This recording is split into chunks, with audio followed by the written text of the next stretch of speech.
Today, I want to revisit a topic I covered before, but in light of the EU's new migration proposal.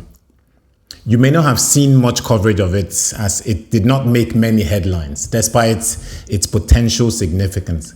But you see, it raises an important question. How far will these new measures go in addressing the migration challenges Europe experienced in 2015?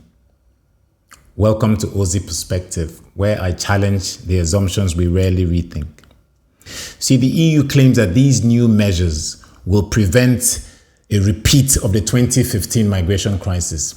But I argue that all these monies and efforts spent on fences, military posts, and third country relocation within the EU migration framework can be addressed much more effectively in a simpler way. Now, let me put this into perspective within the context of the EU migration pressure. According to a recent report, a significant portion, around 30 or 35% of irregular migration into the European Union comes from sub-Saharan Africa. But here's the thing, the geography between Europe and Africa never changes. Africa will always remain close to Europe.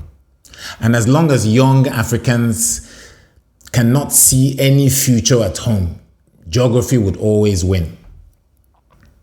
Now, I'm not here to blame the EU for all of Africa's challenges.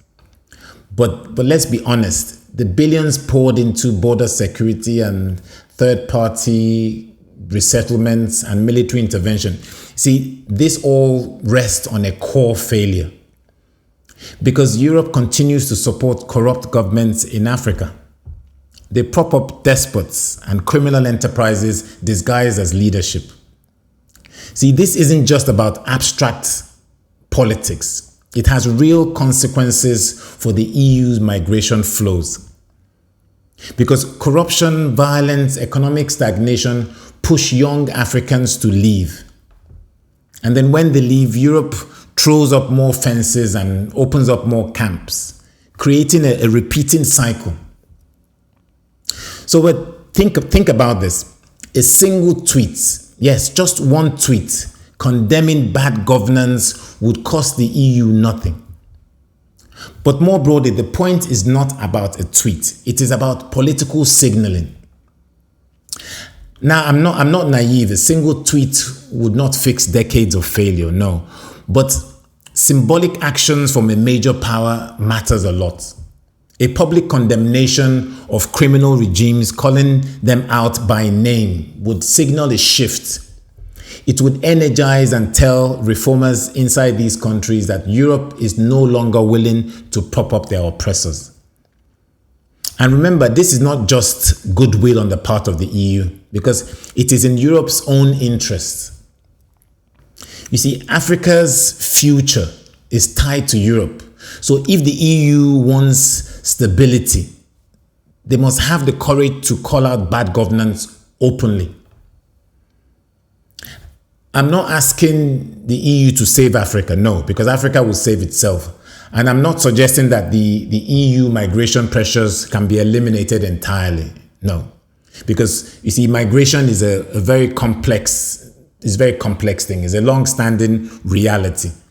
But if Europe genuinely wants to reduce long-term migration pressures, then it must step back from the alliance with criminality and look beyond borders and enforcement alone, and consider deep conditions that influence migration flow. If they do this, in one generation, we won't see a repeat of 2015.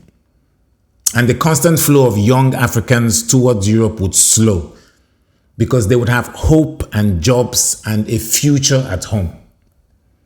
And they will be less likely to undertake a dangerous journey towards Europe.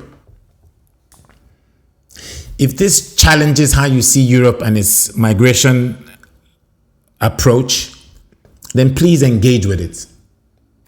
Either way, the conversation does not end here. This is Aussie Perspective. Thank you for watching, and I'll see you in the next one.